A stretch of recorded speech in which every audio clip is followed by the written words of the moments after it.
CTV News, Vancouver Island Report. Good evening. Thanks for being here. We begin with more tonight on a story we first showed you last night. This year's bountiful herring fishery and the frantic season that's now underway. But some say there is a downside to this bonanza. People on Denman Island say hundreds of herring are getting caught in predator nets along the beaches. CTV's Gord Kurbis reports those nets are there to bring in clams, but they are catching much more and may be destroying healthy fish in the process.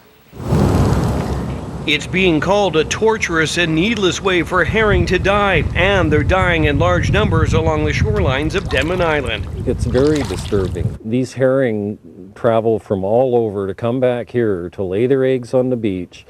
They get past the gill nets and they get past the seiners, and they finally get to the beach at high tide to deposit these eggs, and they get trapped under these predator nets before they can deliver their eggs on site.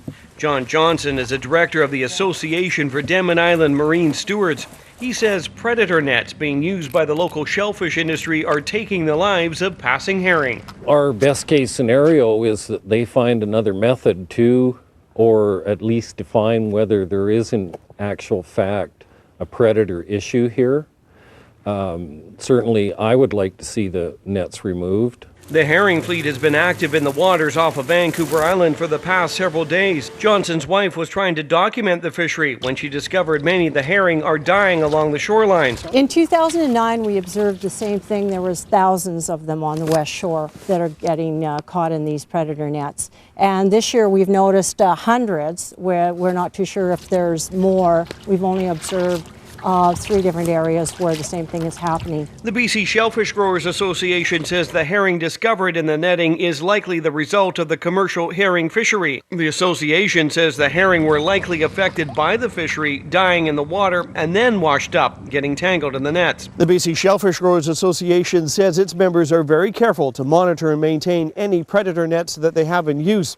They also do their best to ensure that no other species are affected by any of their actions. But part of the problem is not everyone who has a tenure here on Denman Island is a member of that association. There are also people who live on the island who question whether or not predator nets are even necessary. The nets are not being well monitored, well maintained, and that's our issue with this. A spokesperson for DFO says they are investigating the problem and couldn't comment any further. Gord Kurbis, CTV News, Denman Island.